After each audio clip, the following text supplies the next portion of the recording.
நண்பர்கள், தோழர்கள், நலம் விரும்பிகள் மற்றும் உலகெங்கும் உள்ள தமிழ் உள்ளங்களுக்கு உங்களுடைய வெல்னஸ் குருஜியுடைய அன்பான வணக்கங்கள்.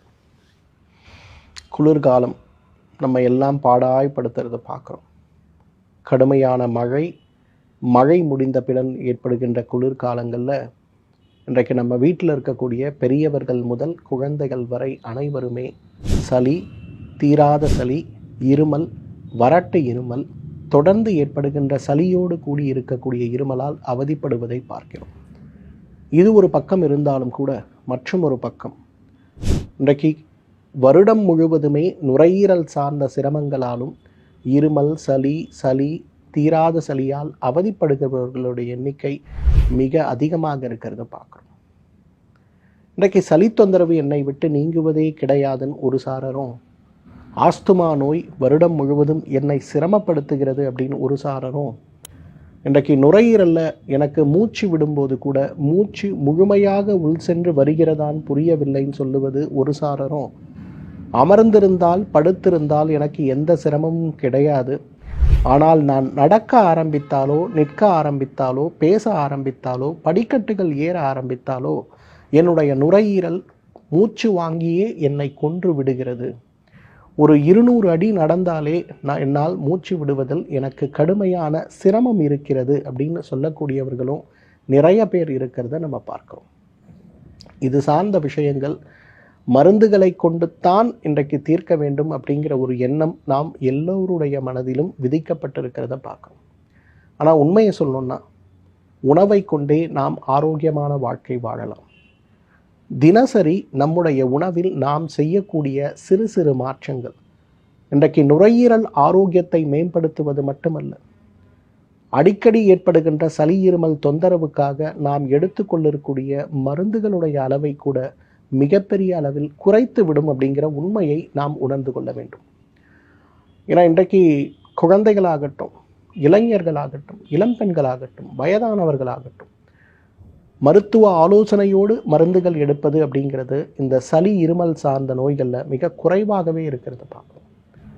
நிறைய பேரை நான் பார்க்குறேன், இன்றைக்கு ஒரு சளி பிடித்தால் மருத்துவரை சந்திக்காமல், அது எந்த வகை தொற்று அல்லது எந்த வகை ஒவ்வாமைன்னு கூட பார்க்காமல் நேரடியாக மருந்துகளை கடைகளிலிருந்து வாங்கிட்டு, அந்த மருந்துகள் இல்லை என்றால் என்னால் நாட்களை துவங்கவே முடியாது, அடுக்கு தும்மலும், மூக்கில் தண்ணீர் வழிதலும், இருமலும், வறட்டு இருமலும், சளி கொண்ட இருமலும், எனக்கு இந்த மருந்துகளை சாப்பிட்டால் தவிர மற்ற நாட்களில் என்னால் எதையுமே செய்ய முடியாதுன்னு சிரமப்பட்டு கொண்டிருக்கிறதையும் பார்க்குறோம். அப்போ இன்றைக்கு எதை கொண்டு நாம் ஆரோக்கியமாக வாழ முடியும்? என்ன உணவுகளை சேர்ப்பதன் மூலம் நுரையீரலில் இருக்கக்கூடிய கழிவுகள் வெளியேற்றப்பட்டு நுரையீரலை ஆரோக்கியமாக வைத்துக்கொள்ள முடியும் அப்படிங்கிற உங்களுடைய கேள்விக்கான பதில்தான் இன்றைக்கு உங்களோடு நான் பகிர்ந்து கொள்ளக்கூடிய தகவல்னு சொல்லலாம். இன்றைக்கு நுரையீரல் கழிவை எவ்வாறு வெளியேற்ற வேண்டும், நுரையீரலில் இருக்கக்கூடிய அந்த தேங்கி கிடக்கக்கூடிய கபத்தை வெளியேற்றுவதற்கு உதவி செய்யக்கூடிய உணவுகள் என்ன, லங் டீடாக்ஸ் அப்படிங்கிறத பற்றி தான் இன்றைக்கு நம்ம பார்க்க போகிறோம். நுரையீரல் கழிவு நீக்கம். நம்ம எல்லாரும் கழிவு நீக்கம் அப்படின்னு வரும்போது என்ன நினைக்கிறோம்? மாதத்துக்கு ஒரு முறை பேதிக்கு மருந்து சாப்பிட்ணும், இல்லை 3 மாதத்திற்கு ஒரு முறை, இல்லை வருஷத்துக்கு ஒரு முறையாவது நான் பேதிக்கு மருந்து சாப்பிட்டேன்னா நான் ஆரோக்கியமாக இருக்கேன் அப்படின்னு நினைக்கிறோம். தவறு. தினசரி கழிவு நீக்கம் அப்படிங்கிறது நம்முடைய எல்லோருடைய வாழ்க்கையிலும் நாம் செய்து கொள்ள வேண்டிய முக்கியமான ஒரு நிகழ்வு. நம்ம நிறைய பேரை நம்ம பார்க்கும்போது நமக்கு 2 விதமான சுற்றுப்புறம் இருக்கிறத பார்க்குறோம். ஒன்று கடுமையான தூசிக்கள் அடங்கிய ஒரு சுற்றுப்புறம். 2வது அலுவலகங்கள் போகும்போது இன்றைக்கு பெரும்பாலும் நாம் கூட என்ன பண்ணுறோன்னா, வீட்டில் குளிர்சாதனம் செய்யப்பட்ட அறைகளில் நம்ம இருக்கும்போது, ஏர் கண்டிஷன்டு ரூமில் நம்ம இருக்கும்போது நேரடியாக நல்ல காற்று உள்ளே செல்லக்கூடிய நிலை குறைந்து விட்டதை பார்க்கும். யாருமே இன்றைக்கு பிராணாயாம பயிற்சிகளை பெரும்பாலும் செய்வது கிடையாது. 100ல் 1-2 பேர் தான் தினசரி செய்கிறாங்களே தவிர 100ல் 98 பேர் இன்றைக்கு பிராணாயாமம் சார்ந்த பயிற்சிகளை முழுமையாக செய்கிறார்களா அப்படிங்கிற ஒரு கேள்விக்குறி நமக்கு ஏற்படுவதை பார்க்கிறோம். இப்போ இது சார்ந்த சிரமங்களை நாம் மாற்ற வேண்டும் அப்படின்னு வரும்போது நாம் அனைவருமே நுரையீரல் கழிவு நீக்கம் செய்வதற்கு தேவையான உணவுகளை நிச்சயமாக சேர்க்க வேண்டிய ஒரு கட்டாயத்தில் இருக்கிறோம். ஒரு 30-50 வருடத்திற்கு முன்பு பார்த்தீங்கன்னா குளிர்காலம் வந்தாலே வீட்டில் திப்பலி ரசம்னு செய்யக்கூடிய ரசமும், அதே போல் தூதுவேலை துவையல்னு சொல்லக்கூடியதும் மிகப்பெரிய அளவில் இருப்பதை நம்ம பார்க்க முடியும். ஆனால் இன்றைக்கு நம்மில் நிறைய பேருக்கு பார்த்தீங்கன்னா இன்றைக்கு தூதுவேலை அப்படிங்கிறதுனால என்னன்னு தெரியல, திப்பலி ரசம்னாலும் என்னன்னு தெரியல. அதெல்லாம் நம்ம பாட்டியாளர்கள் தொடர்ந்து நமக்கு செய்து கொடுத்து வந்து கொண்டிருந்ததுனால நம்முடைய ஆரோக்கியம் மேம்பட்டு கொண்டே இருந்ததை பார்த்தோம். ஆனால் இன்றைக்கு அதை செய்வதற்கு நாம் யாருமே தெரிந்து கொள்ளாமல் விட்டதுனாலோ என்னவோ இன்றைக்கு நிறைய நுரையீரல் நோய்களோடு நம் குழந்தைகளும் சேர்த்து அவதிப்படுவதை பார்க்கிறோம். ஆரோக்கியத்தை மேம்படுத்தக்கூடிய மிகப்பெரிய அளவில் நுரையீரல் கழிவு நீக்கத்திற்கு உதவி செய்யக்கூடிய 10 உணவு முறைகள் என்ன, சுலபமான உணவு முறைகள் என்ன, இதை உணவில் சேர்ப்பதன் மூலம் எவ்வாறு நம்முடைய நுரையீரல் கழிவு நீக்கம் செய்து கொள்கிறது அப்படிங்கிற விஷயத்தை பற்றி தான் இன்றைக்கு உங்களோடு நான் பகிர்ந்து கொள்ளப் போகிறேன். முதலாவது மஞ்சள். இன்றைக்கு மஞ்சளை சமையலில் சேர்க்கின்ற ஒரு சமூகமாக நாம் இருந்தாலும் கூட இன்றைக்கு 130 பேராவது வெளி உணவுகளை சாப்பிடுகின்ற ஒரு வழக்கத்தை வைத்திருக்கிறதுனால தேவையான அளவுக்கு மஞ்சள் இன்றைக்கு அந்த உணவுகள் சேர்க்கப்படுகிறதா அப்படிங்கிற ஒரு கேள்வி நம்மை திகைப்படைய வைக்கிறத பார்க்குறோம். ஏன்னா நிறைய பேரை நான் பார்க்குறேன் இன்றைக்கு உணவில் சேர்க்கக்கூடிய முக்கியமான விஷயத்தில் மஞ்சள் இருப்பதையே மறந்து போய் விட்டதை பார்க்குறோம். ஒரு 4 பேர் இருக்கக்கூடிய குடும்பங்கள் ஒரு மாதத்திற்கே 50 கிராமுக்கு மேலே மஞ்சளை பயன்படுத்துவது கிடையாது அப்படிங்கிறது தான் துரதிர்ஷ்டமான ஒரு விஷயம். இன்றைக்கு உலகத்தில் இருக்கக்கூடிய குறிப்பாக கோவிடுக்கு பிறகு பெரும்பாலான நாடுகளில் மஞ்சளிலிருந்து எடுக்கக்கூடிய மஞ்சள் சார்ந்த மாத்திரைகள், குறிப்பாக குர்குமின் சார்ந்த மாத்திரைகள் மிகப்பெரிய அளவில் விற்கப்படுவதை நம்ம பார்க்கிறோம். ஸோ இந்த மஞ்சள் சார்ந்த விஷயங்கள் நமக்கு மிகப்பெரிய அளவில் உதவி செய்யும் அப்படின்னு வரும்போது அந்த மஞ்சளை உணவில் சேர்க்கக்கூடிய அல்லது பழச்சாறுகளில் சேர்க்கக்கூடிய ஒரு பழக்கத்தை நாம் கொண்டு வர வேண்டும். இன்றைக்கு யாருக்கெல்லாம் நுரையீரலில் இருக்கக்கூடிய கழிவுகள் வெளியேறி நுரையீரல் தொற்றுக்கள் ஏற்படக்கூடாதுன்னு நினைக்கிறீங்களோ மஞ்சளை உணவாக சேர்க்க முடியுமான்னு பாருங்கள். குறிப்பாக நம்ம லெமன் ஜூஸ் சாப்பிட்றோம், இல்லை பால் சாப்பிட்றோன்னா அதில் ஒரு கரண்டி மஞ்சளையும் அது கூட 2 மிளகையும் சேர்த்து முழுமை பெற்ற ஒரு பானமாக அது சாப்பிடும்போது அதுவே லங் டீடாக்ஸ்ன்னு சொல்லக்கூடிய நுரையீரல் கழிவு நீக்கத்திற்கு மிகப்பெரிய அளவில் பயன்படுவதை நாம் பார்க்கிறோம். இரண்டாவது மிளகு. இன்றைக்கு மிளகை போல மிகச்சிறந்த நுரையீரல் டீடாக்ஸ் எதுவுமே கிடையாது. நிறைய பேர் புளியை கொண்டு ரசம் வைப்பதை நம்ம பார்க்கிறோம்.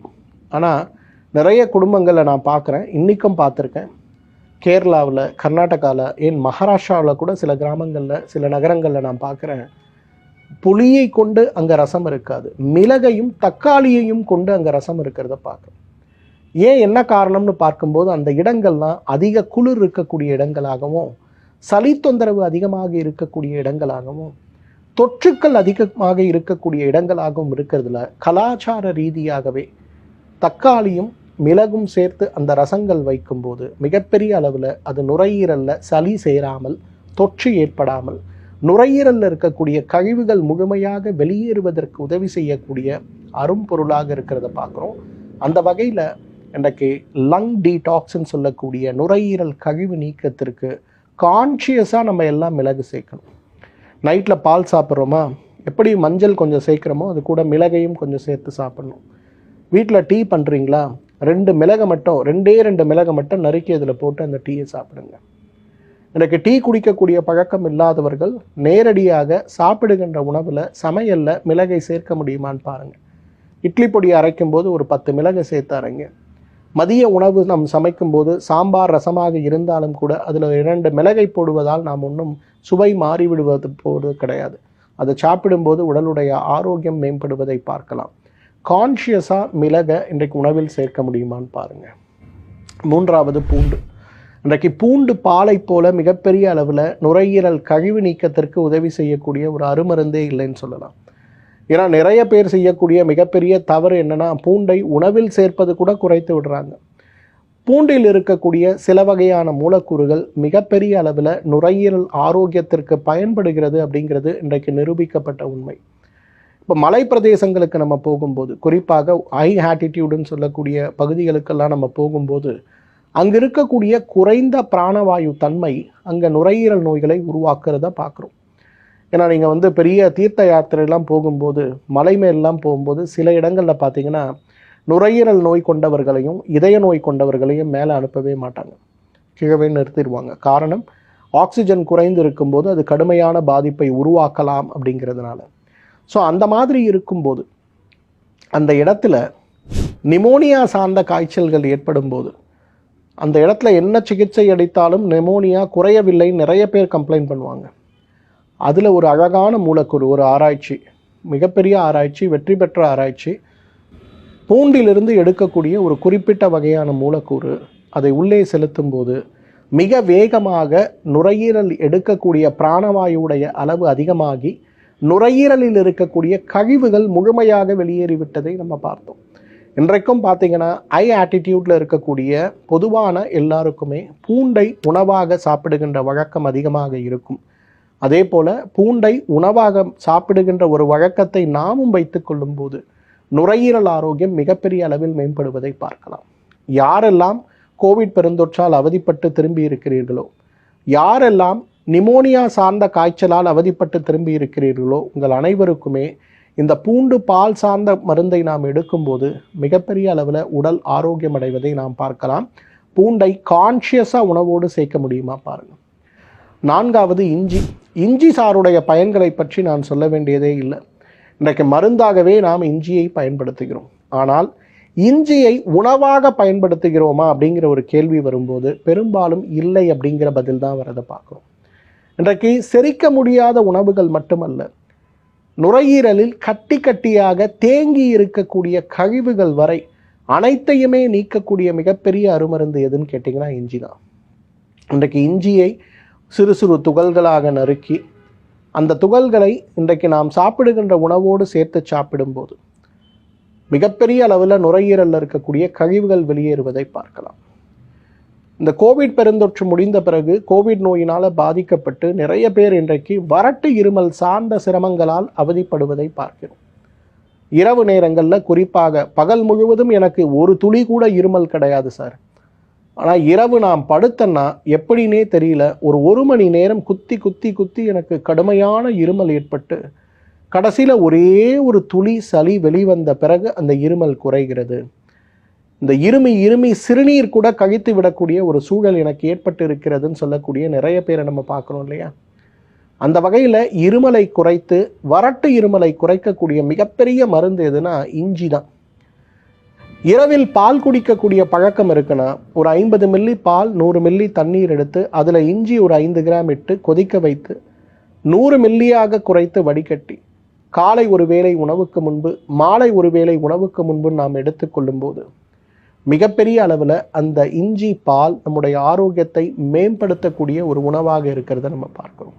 ஸோ இஞ்சி பால் கஷாயம் மிகப்பெரிய ஒரு அருமருந்துனே நம்ம சொல்லலாம். இஞ்சியை உணவாக சேர்ப்பது நுரையீரல் கழிவை வெளியேற்றக்கூடிய மிகப்பெரிய ஒரு சிகிச்சைனே சொல்லலாம். 5வது மிக மிக முக்கியமானது, இன்றைக்கு புரதம் சார்ந்த உணவுகளை நாம் நுரையீரல் ஆரோக்கியத்திற்காக, நுரையீரல் கழிவு நீக்கத்திற்காக சேர்ப்பது. இப்போ நுரையீரலுடைய இயக்கம் அப்படிங்கிறது முழுக்க முழுக்க நம்முடைய உதரவிதானம்னு சொல்லக்கூடிய நுரையீரலுக்கு கீழே இருக்கக்கூடிய தசைப்பகுதி நுரையீரலையும் வயிறையும் பிரிக்கக்கூடிய தசைப்பகுதியாக இருக்கிறத பார்க்குறோம். இந்த தசைப்பகுதி மட்டும் நமக்கு இல்லைன்னா நம்மால் நுரையீரல் கீழே சுருங்குவது, விரிவது அப்படிங்கிறது சாத்தியமற்ற ஒரு நிகழ்வாக இருக்கும். அப்போ நுரையீரல் பலத்தை நாம் கொண்டு வரணும் அப்படின்னும் போது இந்த தசைக்கு தேவையான ஒரு பலத்தை நாம் அளித்தால் மட்டும்தான் நுரையீரல் சுருங்கி விரியும் போது உள்ளே இருக்கக்கூடிய கழிவுகள் முழுமையாக வெளியேற்றப்படுவதை பார்க்க முடியும். புரதம் சார்ந்த உணவுகள், புரோட்டீன் ரிச் ஃபுட்ஸ் நம்ம சொல்லக்கூடியது எல்லாமே இன்றைக்கு நுரையீரல் ஆரோக்கியத்திற்கு ரொம்ப முக்கியமானது. கொண்டைக்கடலை, பச்சை பயிறு, வேர்க்கடலை, கொள்ளு, இந்த மாதிரி தினசரி நாம் சேர்க்கக்கூடிய உணவுகள் அனைத்துமே நுரையீரல் டீடாக்ஸ்ன்னு சொல்லக்கூடிய, அதாவது எல்லா நேரமும் நுரையீரலுக்குள்ளே இருக்கக்கூடிய சளியை வெளிக்கொணர்வதற்கு மட்டுமே கிடையாது, நுரையீரல் சுருங்கி விரிவதற்கு தேவையான சத்துக்களையும் கொடுக்க வேண்டிய ஒரு முக்கியமான ஒரு உணவு எதுனா புரோட்டீன்ஸ் தான்.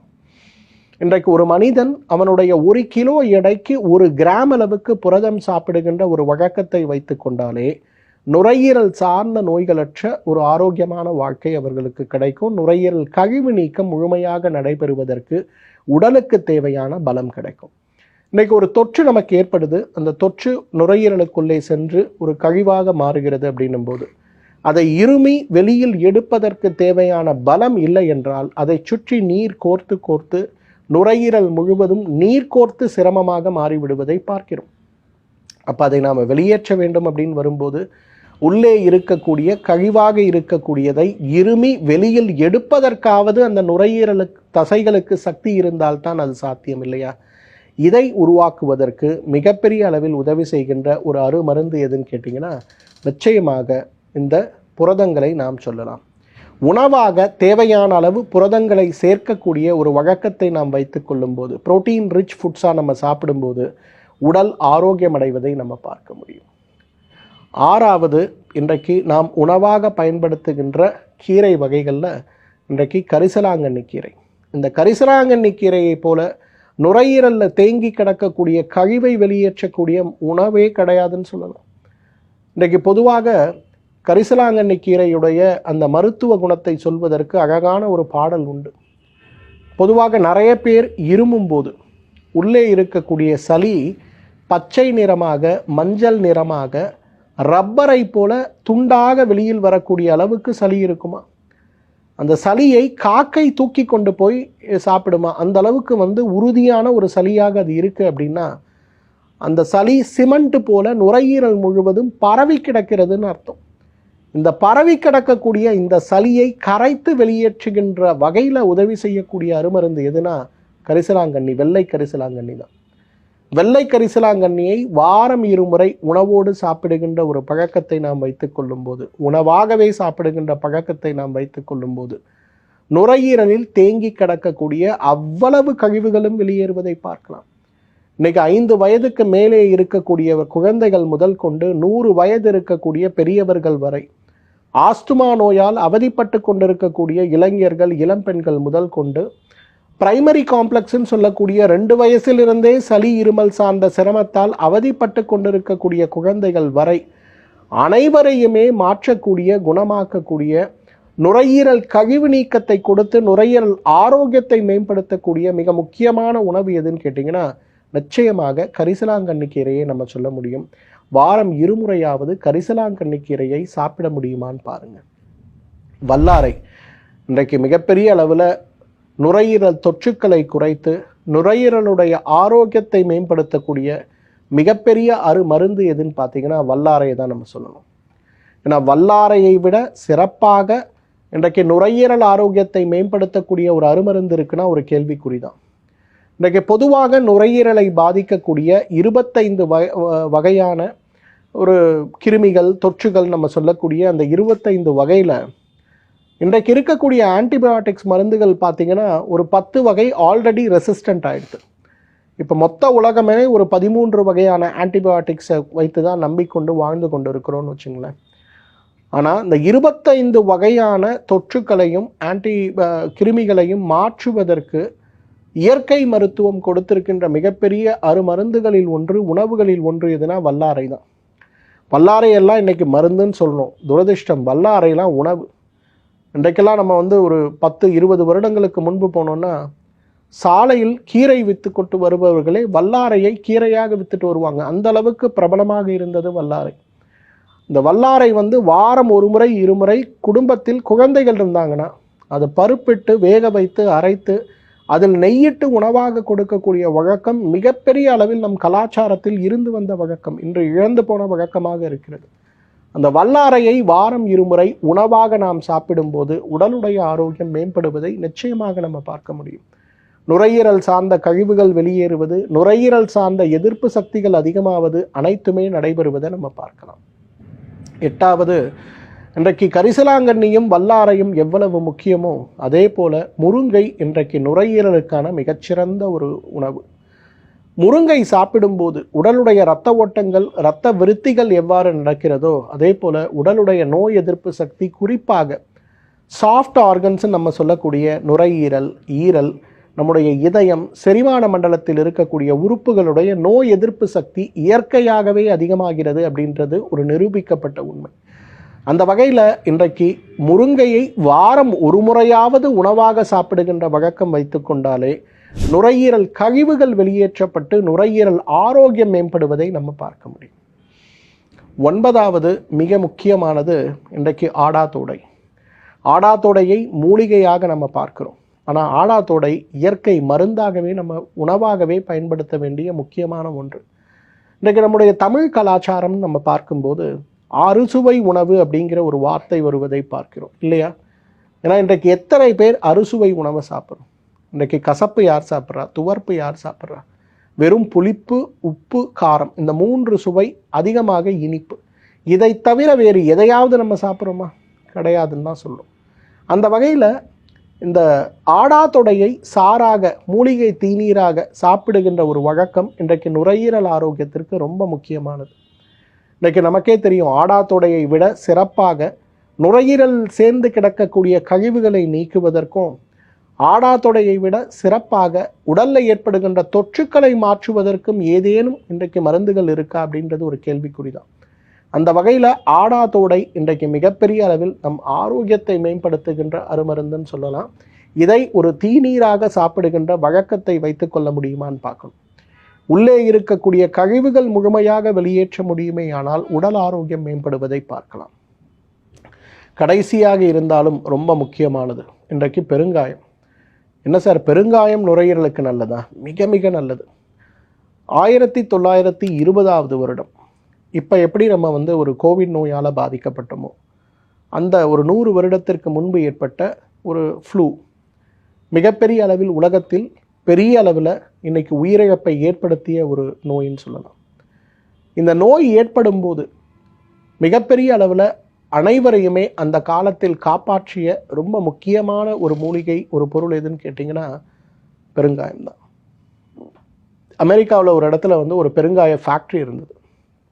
அந்த ஃபேக்ட்ரியில் இருந்த ஒரு ஒரு வாடை, துர்நாற்றம் இருக்கக்கூடிய ஒரு வாடையாக வரும்போது அதை அந்த ஃபேக்ட்ரியே அந்த இடத்துல இருக்கக்கூடாதுன்னு அந்த நகரம் மக்கள் எல்லாம் சேர்ந்து போராட்டம் பண்ணி அந்த ஃபேக்ட்ரி அந்த இடத்துல இருந்து மூடிட்டாங்க. இது பெருங்காயத்துக்கு அந்த ஊரில் வச்சுருக்க பேர் என்னென்னா டெவில் டங்குன்னு சொல்லுவாங்க. அதாவது சாத்தானுடைய கழிசல் அப்படின்னு சொல்லுவாங்க. அவ்வளோ துர்நாற்றத்தோடு இருக்கும். ஆனால் இந்த தொற்று ஏற்பட்ட போது இந்த பெருங்காயத்தில் இருக்கக்கூடிய அந்த வாசனை இந்த வைரஸை தடுக்கக்கூடிய, கொல்லக்கூடிய ஒரு பெரிய அருமருந்தாக இருக்கும் அப்படிங்கிறது நிரூபிக்கப்பட்டதுனால அந்த பெருங்காயத்தை கழுத்தில் நம்ம எப்படி தாயத்து போட்டுக்கிறோமோ அந்த மாதிரி கழுத்தில் அதை அணிந்து கொண்டு செல்லுகின்றதை ஒரு மிகப்பெரிய வழக்கமாகவே அந்த காலத்தில் பார்க்க முடிந்தது அப்படிங்கிறது ஒரு வரலாறு. அந்த அளவுக்கு பார்த்தீங்கன்னா பெருங்காயம் செரிமான மண்டலத்திற்கு நல்லதுன்னு நம்ம நினைக்கிறோம். ஆனால் பெருங்காயம் மிகப்பெரிய அளவில் நுரையீரல் மண்டலத்துக்கும் நல்லது. நுரையீரல் சார்ந்த கழிவுகளை வெளியேற்றி நுரையீரலை ஆரோக்கியப்படுத்தக்கூடிய மிகப்பெரிய மருந்து எதுனா பெருங்காயம் தான். பெருங்காயத்தை இன்றைக்கு உணவில் சேர்க்கின்ற வழக்கம் அற்ற ஒரு சமூகமாகவே நம்ம மாறிவிட்டோம். இன்னைக்கு சமையல் செய்கிற பெண்களில் எத்தனை பேர் பெருங்காயத்தை உணவில் சேர்க்கிறோம் யோசிச்சு பாருங்க. இன்றைக்கு ஹோட்டலில் போய் நம்ம சாப்பிட்றோம், தேவையான அளவு பெருங்காயம் அதில் சேர்க்கப்பட்டிருக்கா? கேள்விக்குறிதான் இல்லையா? இன்றைக்கு பெருங்காயத்தை விட சிறப்பாக நுரையீரல் கழிவுகளை வெளியேற்றக்கூடிய தொற்றுக்களற்ற ஒரு ஆரோக்கியத்தை தரக்கூடிய ஒரு உணவு இருக்குமானா கேள்விக்குறிதான். இந்த 10 பொருட்கள் தான் இன்றைக்கு ஆரோக்கியத்தை மாற்ற வல்லதா, நுரையீரல் கழிவை நீக்க வல்லதான்னு கேட்டிங்கன்னா இல்லை, நிறைய விஷயங்கள் இருக்குது. இருந்தாலும் இந்த 10 நம்ம உணவோடு தினசரி சேர்க்கும் போது நம்ம உடல் ஆரோக்கியம் அடைவதை பார்க்க முடியும். அப்படிங்கிறதுனால இந்த 10 விஷயங்கள் மட்டும் நான் ஹைலைட் பண்ணுறேன். இந்த 10 விஷயங்கள் மட்டும் இல்லை, பிராணாயாமம்னு சொல்லக்கூடிய பயிற்சி உடலுடைய ஆரோக்கியத்தை மேம்படுத்தி உடலில் இருக்கக்கூடிய கழிவுகளை முழுமையாக வெளியேற்றி, குறிப்பாக நுரையீரல் கழிவை வெளியேற்றி உடலை ஆரோக்கியப்படுத்தக்கூடிய மிகப்பெரிய ஒரு சுலபமான ஒரு பயிற்சி எதுனா பிராணாயாமம் தான். இன்றைக்கு காலை ஒரு 20 நிமிடம், மாலை ஒரு 20 நிமிடம் பிராணாயாமம் செய்து கொண்டிருப்பவர்கள் யாராக இருந்தாலும் அவர்களுக்கு நுரையீரல் சார்ந்த நோய்களோ, கண் நோய்களோ, காது கேட்கின்றதில் இருக்கக்கூடிய நோய்களோ, சைனஸ் சார்ந்த நோய்களோ ஏற்படுவதே இல்லை அப்படிங்கிறது ஒரு நிதர்சனமான உண்மை. பிராணாயாமம் அப்படிங்கிற ஒரு பயிற்சியை முறையாக கற்றுக்கொண்டு நாம் செய்யும்போது பெரிய அளவில் உடல் மாற்றமடைவதை பார்க்கலாம். அதே போல் ஆஸ்துமாவால் அவதிப்பட்டு கொண்டிருக்கக்கூடிய நோயாளிகளுக்கு மருத்துவ மெடிக்கல் லங் டீடாக்ஸ்ன்னு சொல்லுவோம். ஒரு 7 நாட்கள் அவர்களுக்கு தினசரி சில மருந்துகளை கொடுத்து, நெய் மருந்துகளை கொடுத்து 6 நாட்கள் கொடுத்து 7வது நாள் வாந்திக்கான சிகிச்சையாக கொடுப்போம். உள்ளே இருக்கக்கூடிய கழிவுகள் அப்படியே வெளியில் வரும். அதன் பிறகு அவர்களுக்கு அடுத்த 7 நாட்கள் உணவு சார்ந்த விழிப்புணர்வோடு இந்த 15 நாட்கள் அந்த சிகிச்சை எடுத்துக்கும் போது பார்த்தீங்கன்னா லங் டீடாக்ஸுங்கிறது கம்ப்ளீட்டாகவே நடக்கிறத பார்க்குறோம். 10 பொருட்களை உணவில் ஏன் சேர்க்குறோம், இதால் நமக்கு கிடைக்கக்கூடிய நல்ல பலன்கள் என்ன அப்படிங்கிறத புரிந்து இந்த உணவுகளை முறையாக நாம் மட்டுமல்ல நம் குடும்பத்தில் இருக்கக்கூடிய அனைவருமே சாப்பிடும்போது நம்முடைய ஆரோக்கியம் மிகப்பெரிய அளவில் மேம்படுவது மட்டுமல்ல, நுரையீரல் நோய்களற்ற ஒரு ஆரோக்கியமான வாழ்க்கையும் சாத்தியம்தான். மீண்டும் மற்றும் ஒரு ஆரோக்கிய குறிப்போடு உங்களை சந்திக்கிறேன். அதுவரை உங்களிடமிருந்து விடைபெறுவது உங்களுடைய வெல்னஸ் குருஜி. நன்றி, வணக்கம். பர்மா ஆயுர்வேதா தமிழகத்தின் தலை சிறந்த ஆன்லைன் மருத்துவமனை.